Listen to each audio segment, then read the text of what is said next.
Merci à toutes et à tous et bienvenue dans votre émission Avis de la diaspora. Je reçois chez vous et pour vous, avec tous les honneurs, l'un de mes amis de New York TV, monsieur Takba Michel. Bonjour depuis Washington, comment allez-vous? Bonjour, cher Moïse. Bonjour à tous. Je vais très bien. Merci d'avoir accepté notre invitation pour ce débat de tous les samedis sur AfroWeb TV et par duplex aussi dans nos studios ici à AfroWeb TV. Nous avons le privilège de recevoir monsieur Alès Mikafo, analyste politique. Bonjour. Bonjour Moïse, bonjour la galaxie panafricaniste et bonjour à mon co-débatteur, monsieur Michel. Ça fait plaisir de vous recevoir tous deux dans cette émission et nous sommes très honorés de votre présence aujourd'hui dans cette émission. Chers amis téléspectateurs, vous pouvez vous aussi contribuer à ce débat en composant le plus 1 319 462 89 119. Vous connaissez déjà donc le thème de cette émission, l'agenda caché du président Assimi Goïta. Vous savez donc que l'actualité de cette semaine a été marquée par le refus, sinon je peux le dire ainsi, il y a un changement brusque à la tête de l'état du gouvernement malien où le Premier ministre a été déchu donc de ses pouvoirs. Et dans quelques heures, on a vu également un autre qui a pris également donc la règne du gouvernement malien. On en parle aujourd'hui avec nos invités de ce jour. Très rapidement, parce que nous sommes un petit peu en retard par rapport à cette émission. Première analyse que vous faites, chers amis, monsieur Takba Michel, vous êtes journaliste et puis analyste aujourd'hui. Dans la peau de l'analyste aujourd'hui, comment est-ce que vous analysez, vous, en tant que journaliste, cette situation malienne? Bon, il faut dire que ce qui se passe actuellement au Mali n'est pas différent de ce qui se passe souvent dans beaucoup de pays, et même dans certaines démocraties. On se souvient du petit réfugié entre le président actuel français Emmanuel Macron et son ancien Premier ministre et ami Gabriel Attal. On se souvient, même si ce n'est pas la même configuration, on se souvient également du Premier ministre, de l'ex-Premier ministre ivoirien Patrick Jérôme Machi, qui a conduit pendant longtemps les rênes du gouvernement ivoirien, qui a été démis de ses fonctions. Encore, ce n'est pas la même configuration. Et donc, ce n'est pas aussi différent. Quand, pour arriver à bon port sur le plan politique, vous cheminez ensemble à un moment donné, lorsque vous ne vous entendez pas, la solution parfaite, c'est le divorce politique. Et c'est ce qu'on voit aujourd'hui au Mali. Mais ce qui est éclairant dans le cas du Mali, c'est ce refus de dialogue, ce dialogue permanent entre, si on peut le dire, la population africaine et la population de la sous-région ouest africaine et nos panafricanistes, ces derniers qui interdisent souvent tout débat cohérent concernant non seulement le Mali, mais également les deux autres pays de l'espace AES, notamment le Burkina Faso et le Niger. Alors, quand on revient sur le sujet lui-même, la sortie du Premier ministre, qui est une sorte, si on peut le dire, de caution politique servile et surtout civile du pouvoir militaire de Bamako, cette sortie est tout simplement fracassante parce que c'était devant ses militants et ensuite il a touché des points on ne peut plus importants de la vie politique de ce pays, surtout la prolongation si on peut le dire, de la durée de la transition militaire dans ce pays. Et on se souvient de ce débat qui a souvent irrité les militaires au pouvoir Bamako et surtout la classe politique malienne sur la prolongation du contrat parce que du délai de la transition, parce que c'est un sujet qui a véritablement été un sujet fâcheux vis-à-vis des autres amis de la CEDEAO et surtout vis-à-vis de la communauté internationale. Alors, le Premier ministre, ou bien l'ex-Premier ministre Choguel Kokala Maïga, a tout simplement dit qu'il est éloigné des décisions qui sont prises à la tête de ce pays, et surtout concernant cette durée du contrat. Il a également parlé des 100 partis politiques qui sont créés à l'espace d'un an. Pour moi, c'est grave. C'est un peu plus grave d'ailleurs parce qu'on a l'impression à un moment donné que Choguel Kokala Maïga est tout simplement un Premier ministre qui n'a pas le pouvoir. Et les langues disent d'ailleurs que celui qui est désigné aujourd'hui, à savoir Abdoulaye Maïga, un autre Maïga, c'est lui qui dirigeait le pouvoir. Et donc, je pense qu'au lieu peut-être de démettre directement le Premier ministre de ses fonctions, et ce Premier ministre et le président Assimi Goïta doivent véritablement apporter des éclaircies, non seulement aux Maliens, mais également à ceux qui adorent l'espace AES et surtout à ceux qui sont au niveau de la CEDEAO, de la sous-région, et qui adorent justement la politique qui est faite là-bas. Je pense que ce qui s'est passé il y a encore 2 jours à Bamako met en doute même les vrais supporters de la transition du Mali et même les vrais supporters de la transition au niveau de l'espace AES. En tout cas, on va aller en profondeur. Pour moi, c'est une crise qui s'annonce. Maintenant, l'avenir du Premier ministre de l'Est, Premier ministre Sogala Maïga également, on va pouvoir en parler parce que c'est une crise politique qui s'annonce à Bamako. Merci d'avoir plongé le décor. Alors, monsieur Alès Mikafou, vous, que comprendre donc du limogeage de l'ancien Premier ministre malien? Merci Moïse. Il faut noter à la base que toutes les relations humaines, quelles qu'elles soient, sont toujours axées à certains moments par des désaccords et que certains pourraient aussi dire des contradictions. Mais lorsque nous rentrons dans le cadre politique, ces désaccords peuvent créer des crises sérieuses sur le plan national. Et aujourd'hui, sur le plan africain, le Mali est le sujet d'actualité. Pourquoi? Parce que, voyons, le Premier ministre de la Transition, le patriarche Choguel Koukala Maïga, a toujours été aux côtés des militaires qui sont en train de mener la transition. Or, Moïse, il faut retenir que l'esprit militaire n'est pas forcément l'esprit civil. Parce que les militaires, ils sont en train d'acter avec rigueur. Cette rigueur que forcément le civil n'a pas. Alors, si nous faisons bien le constat, Moïse, dès la prise du pouvoir de cette transition malienne, le Premier ministre immédiatement conduit était le patriarche Choguel Koukala Maïga. Nous l'avons vu en 2021 à la tribune des Nations Unies où il a tenu un discours retentissant menant les orientations de la transition et tournant automatiquement dos à la France qui prétendait les soutenir. Et c'était l'Alliance populaire dans toute l'Afrique qui soutient la souveraineté. Alors, en 2022, nous avons constaté que M. Choguel Koukala Maïga était souffrant et il a été remplacé de façon intérimaire par l'actuel général Abdoulaye Maïga. Moïse, la transition était toujours bien menée. Donc, nous avons constaté, après la maladie du patriarche, que le Mali, dans sa transition, a commencé par connaître des crises internes. Parce que cette crise, elle ne date pas d'aujourd'hui, Moïse. C'est une crise que moi j'ai constatée de façon non dévoilée au moment où M. Abdoulaye Maïga avait pris la transition. Après que le patriarche a repris son service, après qu'il soit guéri, nous avons constaté que le Mali évoluait parfois en dents de scie dans sa transition. Pourquoi? Il y a certains opposants maliens qui, de façon virulente, critiquent la transition, ce qui n'est pas du goût des militaires qui sont au pouvoir. Au même moment, Moïse, soyons réalistes, ces opposants sont soutenus dans l'ombre par des personnes qui sont infiltrées et qui sont au pouvoir avec la transition.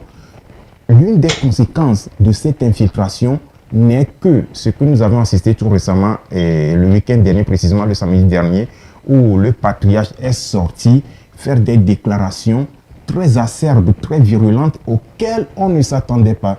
Parce que moi, lorsque j'ai vu ces images et sa posture, lorsqu'il était en train de s'exprimer, j'étais tellement indigné. Pourquoi, Moïse? Vu son âge, vu la confiance que les militaires lui ont fait, il ne devrait pas, cette personne qui allait commettre cette erreur de communication. Parce que Moïse, si on fait bien une analyse objective, et M. Choguel Kokala Maïga, c'était un coup d'État qu'il avait préparé comme ça. Supposons qu'à sa sortie, la foule s'était ruée vers le palais présidentiel. Le Mali tomberait dans un chaos que personne ne pourrait retenir. Mais Dieu étant du côté des Maliens, lorsque le patriarche Choguel Kokala Maïga est sorti dans une tenue militaire, ce qui est surprenant d'ailleurs, lorsque dans sa déclaration il disait qu'on donnait à une certaine personne un montant élevé à presque 100 millions de francs CFA par mois. Ailleurs, il faisait des références auxquelles il n'est au courant de certaines informations qu'à travers les médias. Moïse, ce qui n'est pas digne de lui, parce que cette crise, elle pouvait être maintenue de façon interne. L'une des raisons pour lesquelles, à mon humble avis, je pense que ce monsieur, ce patriarche, a commis l'une des plus grosses erreurs de sa carrière politique. Et heureusement que les militaires sont fermes dans leur décision d'acquérir la souveraineté de leur pays, ont immédiatement canalisé la situation. Raison pour laquelle nous pouvons dire aujourd'hui bravo à Assimi Goïta d'avoir reconduit M. Abdoulaye Maïga comme nouveau Premier ministre. Vous êtes sur Afro TV, vous pouvez vous aussi contribuer à ces débats en composant le plus 1 319 462 89 119. Beaucoup sont ceux qui jugent en ce moment l'ancien Premier ministre. Êtes-vous de même avis? Comment qualifiez-vous la démarche de l'ancien Premier ministre, M. Takpa Michel? Non, vous savez, j'ai écouté religieusement mon co-débatteur. Il a parfaitement raison sur plusieurs lignes. Par contre, j'estime que Dr Choguel Kokala Maïga, on le connaît, c'est un vieux routier de la politique de son pays. Il a été à maintes reprises ministre et avant de devenir Premier ministre. Et c'est parce que les militaires au pouvoir avaient confiance en lui et à un moment donné, en 2021, savaient qu'ils pouvaient porter religieusement leur politique, même si, je le souligne, ils servaient de caution civile à ce pouvoir militaire.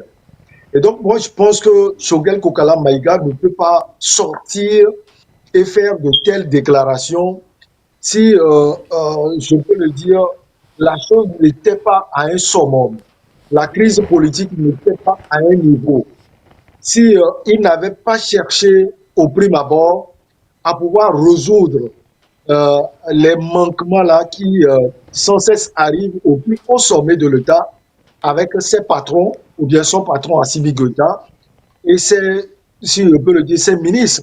Par exemple, à l'exemple du ministre de la Défense, Sadio Kamara, du ministre de la Réconciliation, Ismaël Ouagé, et celui qui est aujourd'hui le Premier ministre du pays, Abdoulaye Maïga.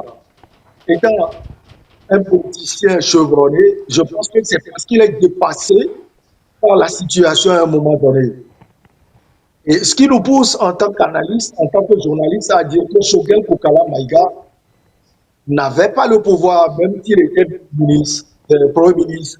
Et c'est on ne peut plus grave pour des gens qui imprimaient un nouveau rythme à l'Afrique, qui sortaient sans cesse, qui pour me dire, écoutez, il faut la bonne gouvernance, il faut l'Afrique pour les Africains, il faut le Mali pour les Maliens, le Burkina pour les Burkinabés, le Niger pour les Nigériens. Est-ce que Dr Kokala Maïga a touché les points touchés sont des points, je l'avais souligné dans ma première intervention, sont des points un peu plus graves. On arrive à prolonger la durée de la transition sans l'accord du Premier ministre, celui qui porte, si on peut le dire, la politique du gouvernement. Cela veut dire que c'est un conglomérat de militaires qui prennent le pouvoir sans le consentement de la caution civile. La deuxième chose, il a souligné la création de plus de 100 précisément partis politiques en l'espace d'un an, alors que il a souligné pendant plus de 30 ans, on a vu le nombre de partis politiques qui a été aussi créé au Mali. Et donc, moi, je pense que ce sont des points très important à souligner. Et moi, Moïse, je veux souligner une chose. Tout le monde veut la libération de l'Afrique. Mais il faut qu'on le fasse d'une manière, avec une manière cohérente. Et c'est ce que moi je reproche souvent aux panafricains. Aujourd'hui, euh, on critique Choguel Kokala Maïga, et moi ça m'étonne. Cela prouve à suffisance qu'on ne veut pas accepter un débat, et surtout un débat politique au sein de la classe politique au niveau de l'AES. D'ailleurs, on voit tout ce qui se passe sur le plan politique. Le Burkina Faso, il suffit de critiquer Ibé, Ibrahim Traoré pour être arrêté, pour pouvoir être envoyé au fond sans aucune formation militaire. Vous savez que il y a un acteur politique du Mali au nom de Issa Kaoudine qui est actuellement en détention parce qu'il a juste critiqué quelqu'un. Aujourd'hui, nos confrères de Joliba sont, on peut le dire, en chômage parce que Joliba a été interdit d'antenne. Moi, pour moi, ce sont des signes qui ne prouvent pas suffisamment qu'on veut lutter véritablement pour l'Afrique. Parce que si on veut lutter pour l'Afrique, il faut la forme. Et surtout, il faut, si on peut dire, un débat cohérent de tous les Africains pour pouvoir pousser l'Afrique vers des lendemains meilleurs. Personne n'est contre aujourd'hui ce que les Maliens sont en train de faire. D'ailleurs, j'admire leur esprit historique, mais il faut un peu de cohérence dans ce qu'ils sont en train de faire. On ne peut pas mettre au bas les Maliens parce qu'ils sont en train de critiquer la gouvernance actuelle. Moi, je ne focalise pas forcément mon analyse sur ce qui se passe au Mali. Vous savez que ceux qui ont porté cette politique sont des Centrafricains. Ils sont les précurseurs de cette politique en Afrique. Et aujourd'hui, on voit le président José Archange Touadéra qui se tourne complètement aussi vers la France.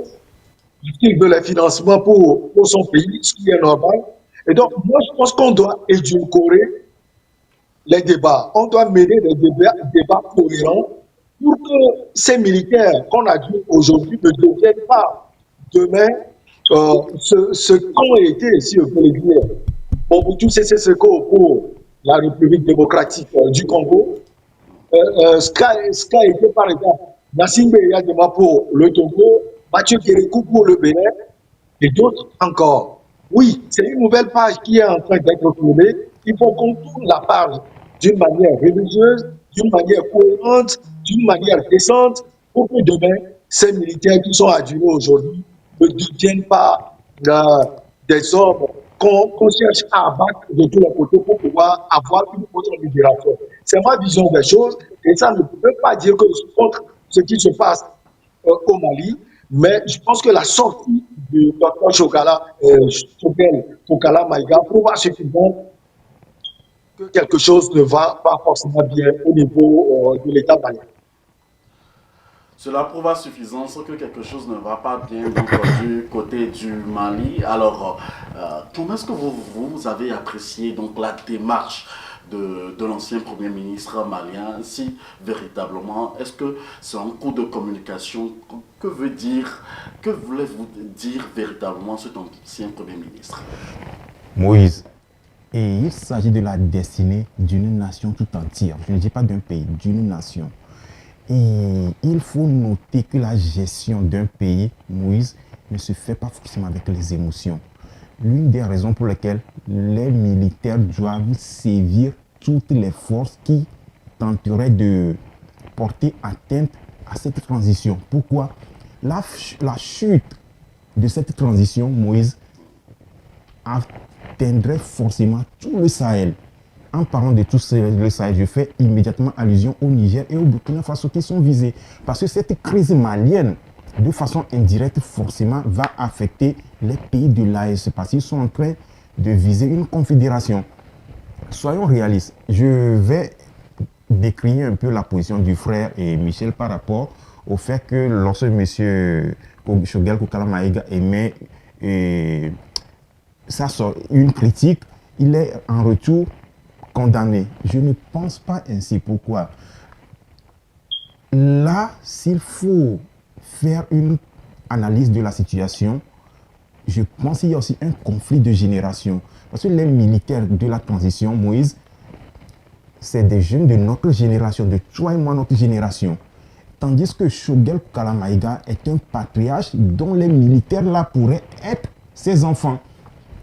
Faisons bien le constat selon lequel la mentalité africaine, parfois, Moïse, est perfide dans ce sens que lorsque nous voyons des personnes moins âgées que nous être au-devant des affaires dont nous leur sommes subordonnés, il y a parfois cette éducation africaine que nous avons dit, je suis plus âgé que toi, tu ne peux pas agir ainsi, toi, tu ne peux pas agir de telle façon. Je pense que le patriarche a été dans cette logique maladroite, raison pour laquelle il a dû mobiliser une foule. Oui, parce que quelqu'un qui s'exprime devant une foule est en train d'attirer l'attention, l'assentiment, le soutien de cette foule contre une partie. Nous sommes face à cela. Parce que la maladresse de ce patriarche est qu'il n'a pas su encadrer la transition en ayant des discussions internes. Cette critique, cette sortie, elle devait être louable au cas où c'était exclusivement entre eux. Mais Moïse, cela pouvait forcément faire chuter ce régime facilement. Heureusement que la population n'a pas eu à prendre la mauvaise décision. Sinon, forcément, Assimi Goïta et ses collaborateurs, ils tomberaient au cas où la population s'aventurait vers eux. Il faut noter que Moïse, lorsque nous sommes au-devant des affaires publiques, il faut mettre l'intérêt personnel de côté. Monsieur Choguel Kalamaïga, Moïse, il a simplement affiché son ambition, son désir d'être président. C'est bien cela, c'est bien dommage. Et il ne faut pas qu'on émette des critiques à son encontre de façon à ne pas apporter de solution. Sa position actuelle a failli mettre un État entier en péril, d'où il est bien qu'il soit mis immédiatement à l'écart. Et s'il a vraiment de bons conseillers, il devrait regretter l'acte qu'il a commis. Et aussi à la transition malienne, il faut qu'elle parvienne à garantir la sécurité de ce patriarche, parce que sa sortie peut lui coûter.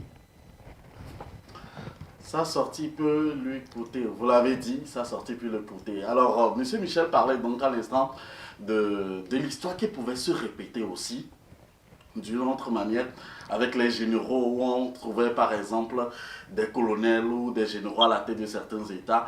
Que voulez-vous dire exactement, M. Michel? Quelle est l'analyse que vous faites quand par exemple on veut la société civile ou les civils revendiquent aujourd'hui revenir à la tête de nos États?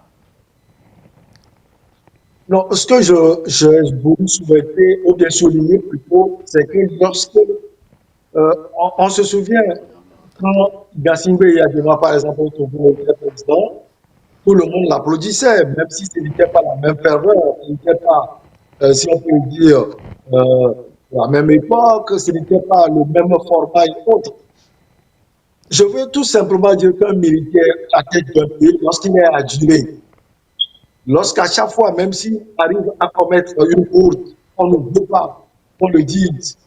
Lorsque sa gouvernance n'est pas aussi cela, on ne veut pas qu'on souligne cela, il devient le tout-puissant. C'est vrai que le format de ceux que j'avais cités était un format pro-occidental. L'Afrique, ou bien une partie de l'Afrique aujourd'hui est tournée vers l'Est, notamment la Russie, la Chine, l'Iran et autres. Mais moi, j'ai l'habitude de dire qu'un blanc est un blanc. Et une puissance est une puissance. Chaque puissance cherche son intérêt. Alors, ce que moi je souhaite pour ces militaires, je ne suis pas contre eux, soyons clairs, et je salue leur lutte, c'est que comme tout être humain, lorsque vous faites une erreur, il faut souligner l'erreur, il faut souligner la carence, la corriger et avancer.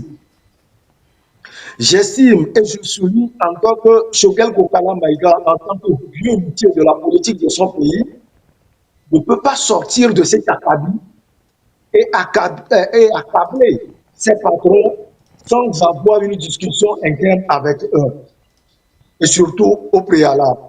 Peut-être qu'il a essayé à maintes reprises, il n'a pas pu avoir des réponses adéquates, il était obligé de parler à ses partisans. Je tiens à souligner à mon chef, au débatteur, qu'il s'est adressé à ses militants. C'est un chef de parti politique, même si dans son parti politique aussi, il y a quelques points, il s'est adressé à ses militants et a souligné ce qui se passe dans la gouvernance au sommet de l'État. Oui, il a souligné peut-être des envies.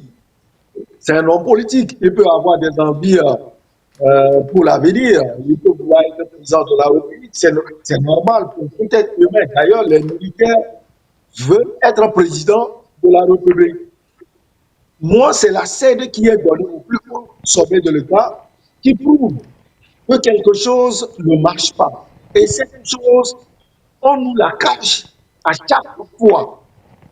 Et surtout, quand on veut mener des débats cohérents dans des groupes, sur des panels, ce sont les panafricains ou les panafricains organiques qui sortent comme si certains Africains ne veulent pas que l'Afrique puisse aller de l'avant. Tout le monde veut le bonheur de l'Afrique.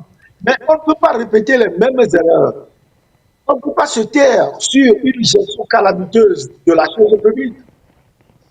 D'ailleurs, la création des 100 partis politiques est une preuve tangible que quelque chose ne marche pas au niveau de la gestion. Et la personne désignée pour dézinguer, pour dire cela, c'est Choguel Kokala Maïga qui est le premier ministre de son pays.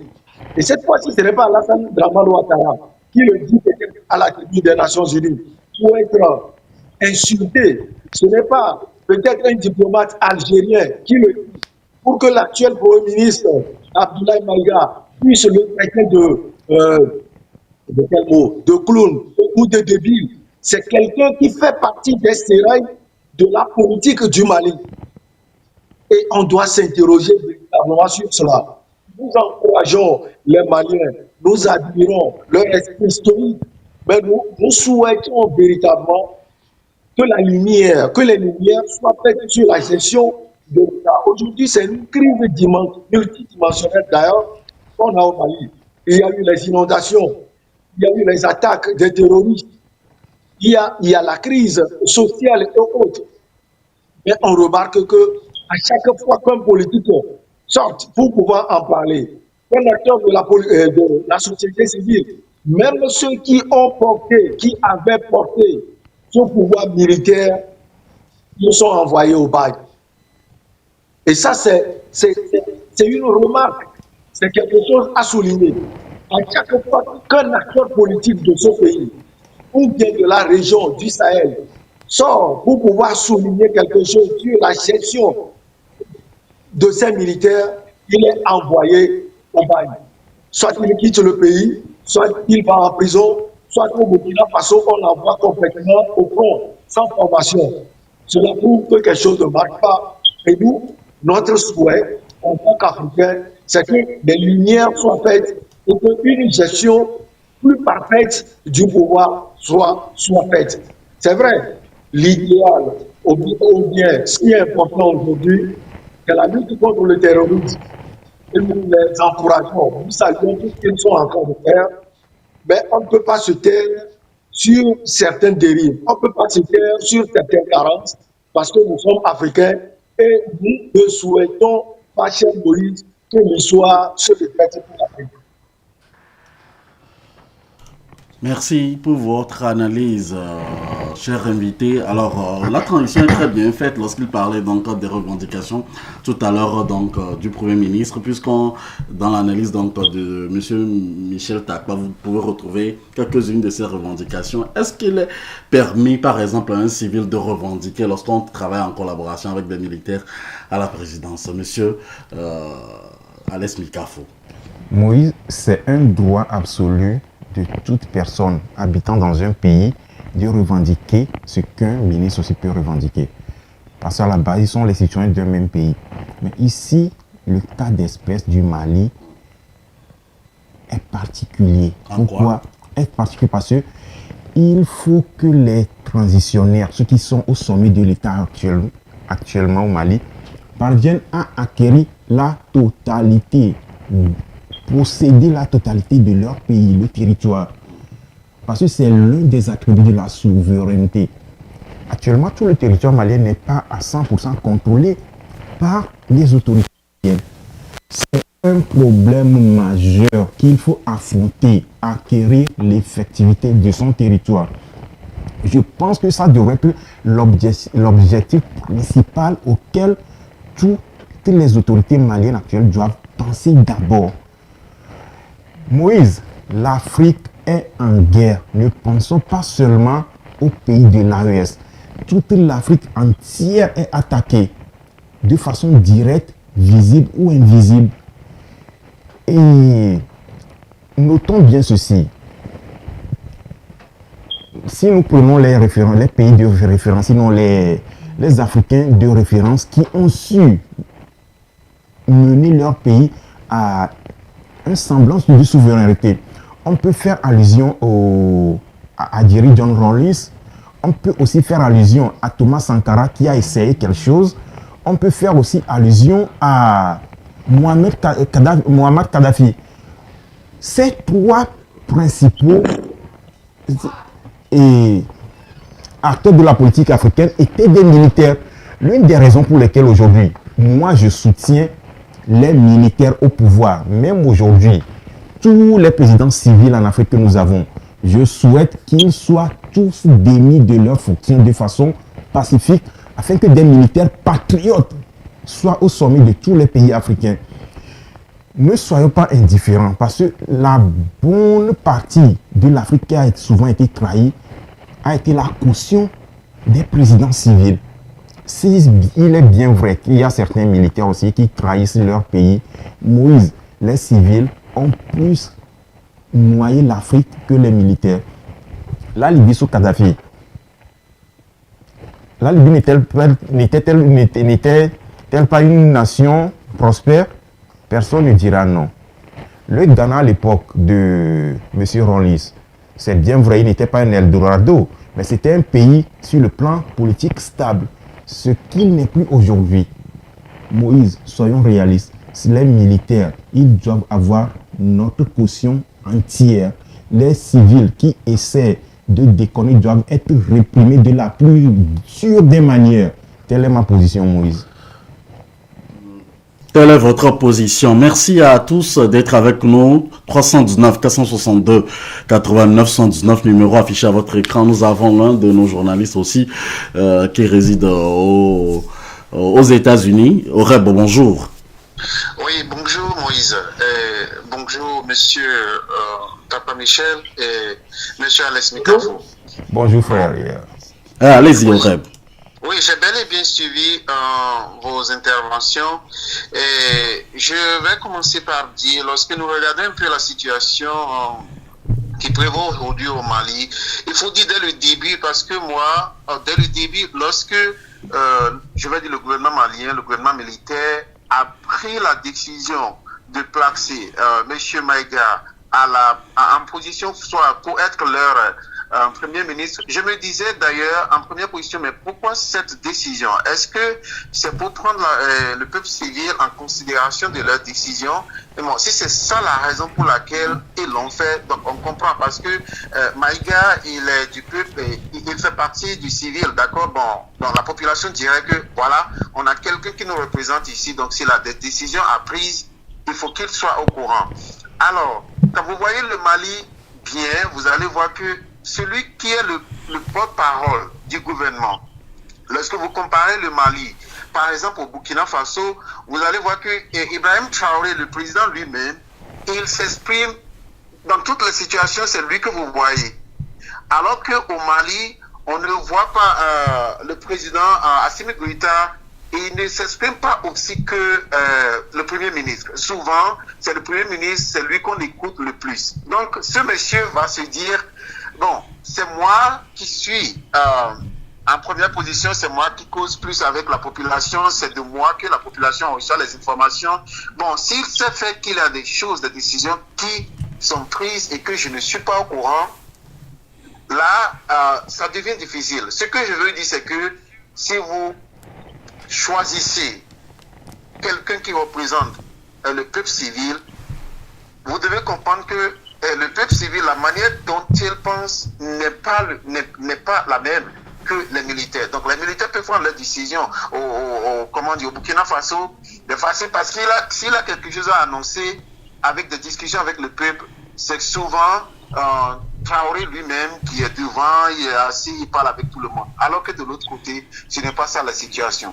Je pense, si on peut, dans toute manière, disons que nous voulons accuser, nous voulons dire que Maïga, il n'a pas fait la meilleure des choses pour venir devant le peuple, mais c'est lui que le peuple voyait souvent. Donc, ça peut causer des ennuis, comme l'a dit Mikafou. Mais aussi, comme M. Michel venait de le dire, je pense que désormais, peut-être les militaires doivent apprendre de cette erreur. Bon, si vous voulez vraiment qu'un représentant du peuple civil soit avec vous, là, il va falloir qu'on respecte donc tout ce qui est parce que c'est le peuple civil qui parle de la démocratie. Donc, si vous le placez devant, il est Premier ministre, et puis les décisions sont prises qui n'est pas au courant, parce que ça fait partie de ces interventions. Donc, là, je pense que c'est là l'erreur. Tout le monde veut le développement de l'Afrique. Mais Maïga, lui-même, il le veut. Mais je pense qu'il faut... s'il a des militaires encore qui veulent prendre pouvoir, je ne sais pas, c'est juste une hypothèse. Bon, il faut apprendre de cette erreur-là pour que demain, les mêmes problèmes ne se répètent pas. Merci Oreb pour votre intervention. L'antenne est libre à tous. Donc, vous qui vous trouvez à la diaspora de vous exprimer puisque la parole est donnée chaque samedi sur la même antenne. Merci pour votre point de vue. Continuez pas à partager cette émission. Tout le monde ne peut pas avoir le même point de vue. Et voilà donc ce débat contradictoire que nous faisons pour donner la parole aussi à la diaspora. Alors, beaucoup jugent en ce moment donc la position de l'ancien Premier ministre. Alors, est-ce qu'il y a encore des doutes sur certains leaders panafricanistes d'un autre angle? Monsieur Michel Takba. Avant de répondre à votre question, je peux juste souligner à mon ami Alès, mon cher débatteur, qu'il y a eu des militaires aussi qui ont fallu en Afrique. Il y a Mobutu, avec tout ce qu'on a vu. Il y a Demanya Singbe au Togo, Mathieu Kirikou au Bénin. Il y a eu d'autres, il y a eu Sani Abacha au Nigeria, qui a véritablement failli. Dire qu'on doit forcément donner le pouvoir à ces militaires, c'est un refus de démocratie en Afrique. C'est vrai que la démocratie n'est pas adaptée aux réalités de l'Afrique. Je suis parfaitement d'accord. Mais jouer au refus de la démocratie aujourd'hui, c'est plonger l'Afrique dans le chaos. Et ce chaos, je tiens à dire à mon cher ami, on le voit au Burkina Faso. Parce que personne ne peut parler au Burkina Faso. Ibrahim Traoré est capable de l'envoyer au front. Est-ce que c'est ce qu'on veut pour l'Afrique? Moi, j'ai été embarrassé lorsqu'au Togo, on a agressé un parlementaire sénégalais. Je dis un parlementaire, un activiste sénégalais qui, dans cette déclaration, le fait qu'insulter les chefs d'État africains. On l'a agressé au Togo. Tout le monde a condamné cet acte. Et c'est normal. On ne veut pas cela pour l'Afrique. Mais lorsque Maître Guy Hervé Kane est en prison au Burkina Faso, qu'est-ce qu'on dit? Lorsque nos confrères Moïse sont arrêtés au Burkina Faso et envoyés au front, envoyés en prison, qu'est-ce qu'on dit? Qu'est-ce que mon cher Alès dit? Lorsque au Mali, on ne peut pas parler, un journaliste ne peut pas parler, récemment à Niamey, un confrère a été arrêté, tout simplement parce qu'il a parlé. Est-ce que c'est la démocratie en Afrique? C'est ce qu'on veut pour l'Afrique. Voilà, c'est là où se trouve, moi, ma ligne de démarcation par rapport à la politique de ces trois pays. J'ai toujours salué leur combat pour la libération de l'Afrique. Mais c'est quoi? Le refus automatique de crédit me laisse un peu perplexe. Je suis dubitatif et cela me prouve qu'ils ont des agendas cachés. Ils veulent être au pouvoir, rester au pouvoir comme Mobutu l'a fait, comme Yadima l'a fait, comme Kirikou l'a fait, comme X l'a fait. Nous sommes dans un pays maudit où il y a la démocratie. Vous avez vu la référence au pouvoir aux États-Unis avec les l'élection qui a porté le président Donald Trump au pouvoir. C'est un modèle. Pour moi, c'est un modèle pour l'Afrique. Alors, monsieur Takpa Michel, n'allons-nous pas vite au besogne lorsqu'on donne ces exemples et on les compare directement à ceux donc d'Assimi Goïta et ou sinon des présidents de l'AES? Oui, on va peut-être en besogne, il faut le dire, parce que ces pays sont dans des situations critiques. Je suis parfaitement d'accord. Le Mali n'a pas le même format que les États-Unis, la France et autres. On va peut-être en besoin, je suis d'accord. Mais ce sont des choses à apprendre. C'est beau à voir. Tout le monde a salué comment les élections se sont passées aux États-Unis. Comment ça se passe en France. Il y a des pays en Afrique qui le font. Le Ghana le fait. Alès a donné l'exemple du Ghana. Il y a d'autres pays qui le font. Donc, on peut le faire. Maintenant, quand on revient sur votre question, cher Moïse, quand on est panafricain ou panafricaniste, ben, je n'arrive pas à faire la différence entre les deux mots. Cela ne veut pas dire forcément qu'on doit répéter comme un perroquet ce que les militaires disent, ce que IB dit, ce que Assimi Goïta dit. D'ailleurs, lui ne parle pas trop. J'admire d'ailleurs son silence. C'est que ce que Tiani dit, ce n'est pas une vérité absolue. Pour les chrétiens, même Jésus, les gens arrivent des fois à critiquer certaines sorties de Jésus-Christ. Pourquoi on ne peut pas critiquer les militaires qui sont au pouvoir? D'ailleurs, la gouvernance de l'État passe par les critiques. C'est à partir des critiques qu'on peut se corriger. Même toi, humain, lorsque tu finis ton émission et qu'un ami t'appelle et te dit, Moïse, ça a été très bien, mais sur ce côté, ça n'a pas marché. Pour moi, c'est une bonne chose. Et c'est ce que moi j'aime quand j'animais des émissions politiques à Niwa TV. J'aimais plus qu'on me fait des remarques.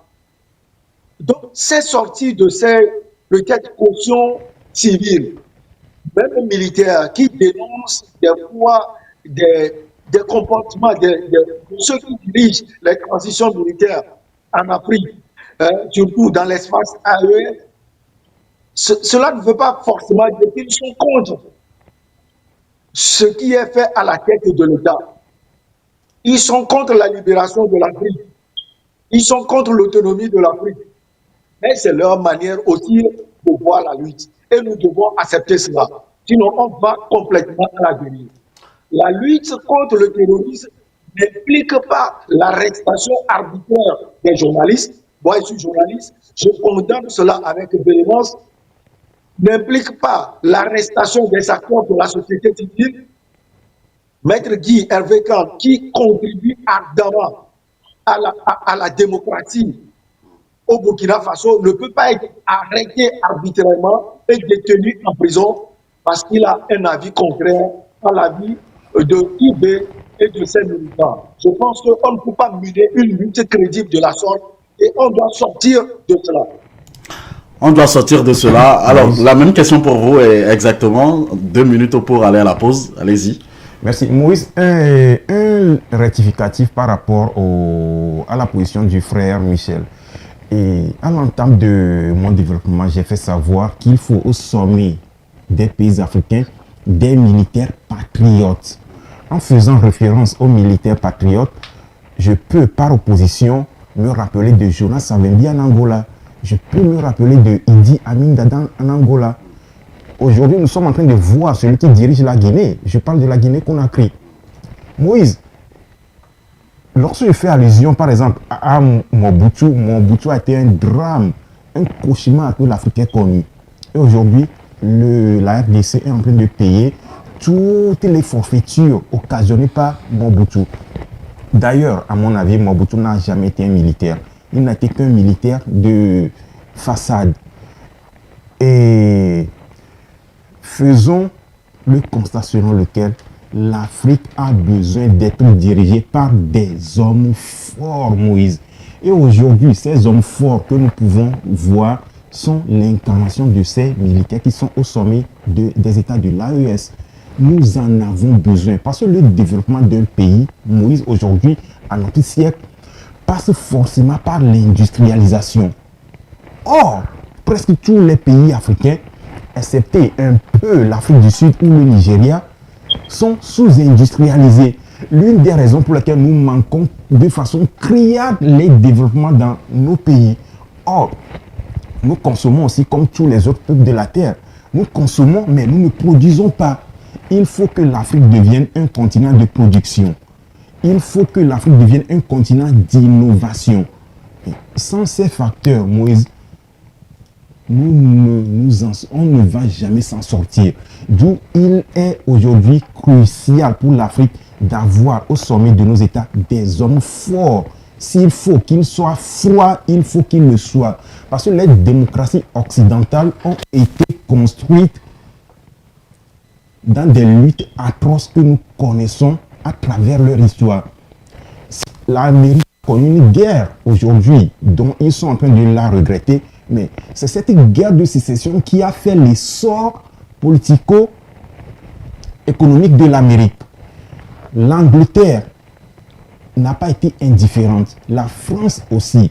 Et tout récemment, si on peut se référer à l'histoire du XXe siècle de la France, il y avait eu un général qui s'appelait De Gaulle, qui a eu un sérieux contentieux politique avec un certain maréchal Pétain.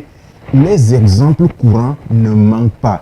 Il faut que l'Afrique soit compatible avec son modèle. Ne cherchons pas forcément à copier les modèles de l'extérieur. D'où, Moïse, encore je le réitère, l'Afrique a besoin des hommes forts. Et aujourd'hui, ces hommes forts, nous sommes en train de les voir au sommet des 3 États de l'AES. Parce qu'il faut aussi retenir que les oppositions africaines, la société civile africaine et certains panafricanistes même sont des infiltrés. Si vous avez des informations auprès de certains services de renseignement africains, Moïse, parce que soyons réalistes, ce n'est pas tout ce qu'on sait, tout ce que tu sais que tu peux venir étaler ici. L'Afrique est foncièrement infiltrée, même par des personnes qu'on adule parfois. Et tout récemment, c'est le cas de Choguel Koukalamaïga. Moïse, il ne faut pas qu'on entre en détail. Parce que Choguel Koukalamaïga a commencé par avoir des accointances avec l'opposition malienne. C'est ça qui l'a conduit à commettre cette erreur. Merci à tous et à chacun de vous êtes sur Afro Web TV. C'est comme ça les débats chaque samedi sur la même antenne avec le même plaisir. On va faire une pause de 40 secondes et revenir juste après. Chaque semaine, la rédaction d'Afro Web TV vous propose un condensé de l'actualité des 7 derniers jours. Suivez sur Afro Web